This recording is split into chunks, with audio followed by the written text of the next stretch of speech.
Expense is still with me. Let's look at the front pages of the newspapers. Will lead us into a couple of other big stories I want to talk about. The Times, judges lose power to block migrant flights, a story we've already been talking about, and also shoppers promised relief after a 19% increase in food prices.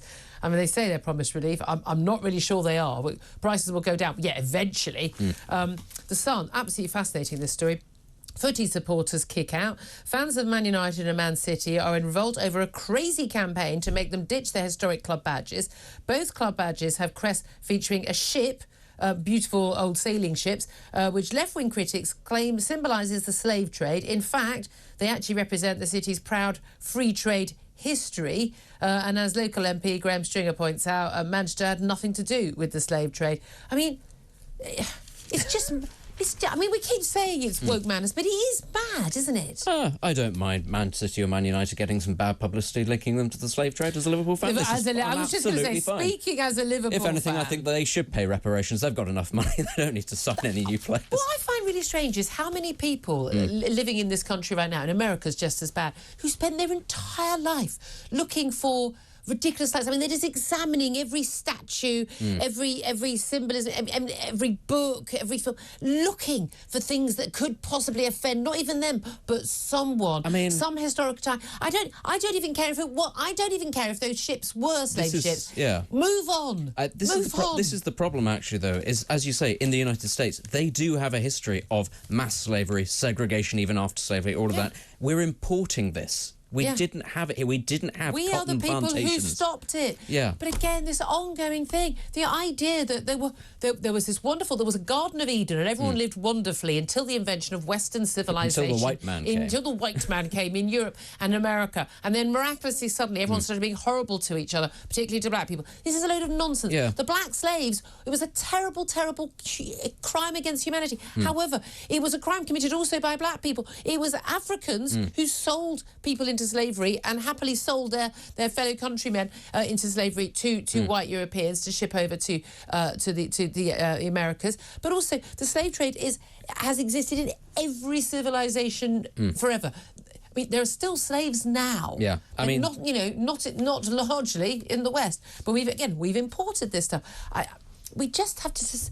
Everyone just had to say no. Shut. These people need to be told. Shh. Same with the Extinction Rebellion people. Go to your room. Come back when you can be nice.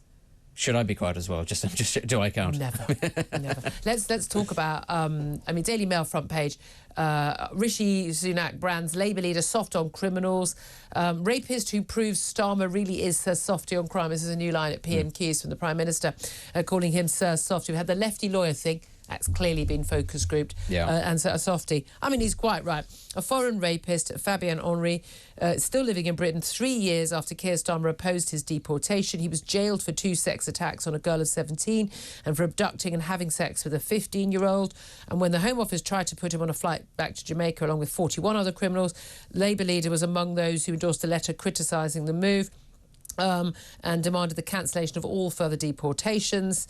So he was branded Sir Softy, soft on crime, soft on criminals. Now, this is going to be a key debate in the next general election, isn't it? Forget the local elections next month. This is all about what's happening in 2024. And it's a damning attack. And it's something, Tories have been in power for 13 years. And we've got criminals running loose. Although we do see violent crime and other crimes actually going down according to the official figures. But this idea that Keir Starmer, you're part of the problem. You were director of public prosecutions. You're a lefty lawyer. What do you think? Do you think that? I think the gloves are off now after the attack ads on Rishi Sunak, and I don't think that they're unfair. In the same way that I don't think attack ads on the Tories are unfair because of the state of criminality in this country, I don't think it's unfair to then point out this guy was the director of public prosecutions, and he has questions to answer about certain cases. Now, I mean, look, I think most people would agree that somebody like this ought to have been deported. I don't know what the grounds were for opposing his deportation, but I think most people would actually say, look, if you pickpocket someone's phone and you're not from this country, you should probably be deported. If you come to the country, there are higher standards, probably, that you should meet. You're not our problem. Yeah, where on earth does this come from, this idea that, your human rights matter more than what you your give right to a family life? Well, you should have thought of that. If I went to another country and committed a crime, I would have every expectation that they would remove me from their country. Most countries in the world, if you weren't there and committed a crime, you'd be treated far harsher than we treat people do in this country. The idea that we're some sort of racist, barbaric place is for the birds. It's just such nonsense, isn't it? It really is. But again, we saw some of those flights. We see people, shouting, someone getting handcuffed and people refusing to let the flight take off and insisted this guy stay. And he was a rapist. Yeah, shouldn't have broken the law. No, he was a gang rapist. Yeah. You're defending a gang rapist. And the idea that, being deported back to the country from whence he came is in some way some terrible crime against humanity. I do worry that an awful lot of people have lost their friggin' minds. If you were caught speeding and you were being deported, I might be prepared to hear your case. But there are certain, areas on the ladder. And I think being a gang rapist is pretty much at the... you're lucky that we're not dropping you off in the sea, frankly. You're lucky that you're being put on a plane. Yeah. I think most people would agree. There are certain crimes that there shouldn't be defences for. How are people like the people who sign those... How are they so out of touch? Because you've got to remember, they think that you and I are bad people. And they think, obviously... Oh, we are. We are bad people. Card-carrying member of the Bad People Society. And they genuinely believe that they are the nice people, the good people. It's one of the things I really notice on social media. These people absolutely believe they are the good people, they are the nice people, and they are totally out of touch with most ordinary people in this country. Well, I don't care if I'm perceived as being good or bad. Ultimately, there are certain things that are moral and immoral, and this is the law, and he should be deported if that's the case. This is why we invite him on. Let's also talk about this front page of the Telegraph today. Russian spy ships threatened to sabotage UK energy supply. Now, this comes after the Cabinet Office Minister Oliver Dowden revealed yesterday in a speech that the National Cybersecurity Centre has issued an official threat notice to critical infrastructure, including power, health and transport, from a Russian sympathetic group similar to the Wagner Group, basically that they are under attack and facing threat.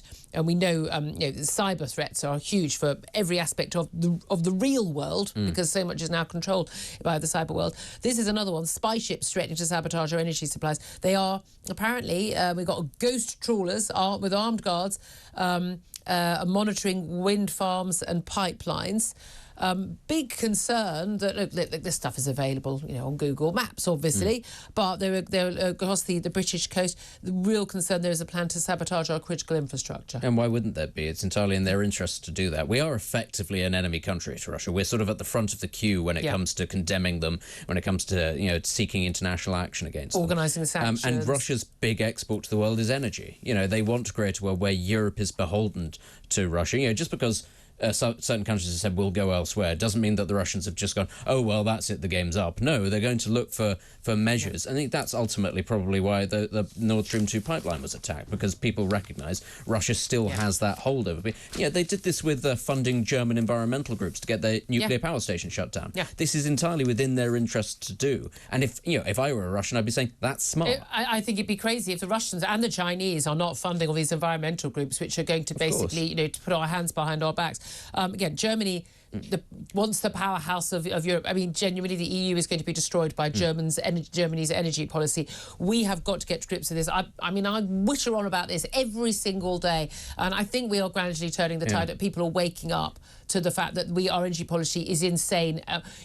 Affordable, secure, and reliable. These are not mutually exclusive. You have to have all three of them. Yeah, the great irony of of Russia funding environmental groups is it's the one country in the world that stands to benefit from the most from a rising temperature, because 2/3 of its landmass that is currently permafrost will become prime real estate, just as the rest of the world not just that. There's huge amounts of oil under there they'll be able to get to. Exactly. Which China is funding for the exploration. That's the front of the Telegraph. Also, they've got the health chiefs fear a summer of discontent, of course, with more strikes. And again, with inflation not going down, that's a concern that people can still want those higher wage inflation demands. Daily Mirror, a living nightmare. The average cost of the weekly shop up 19% in the past year.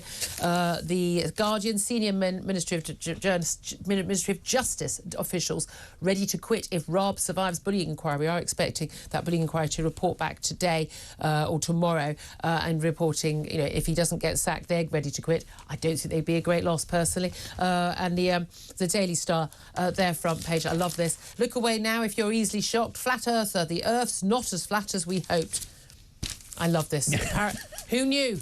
Who knew? We are going to talk about bizarre New Zealand feral cat killing competition for children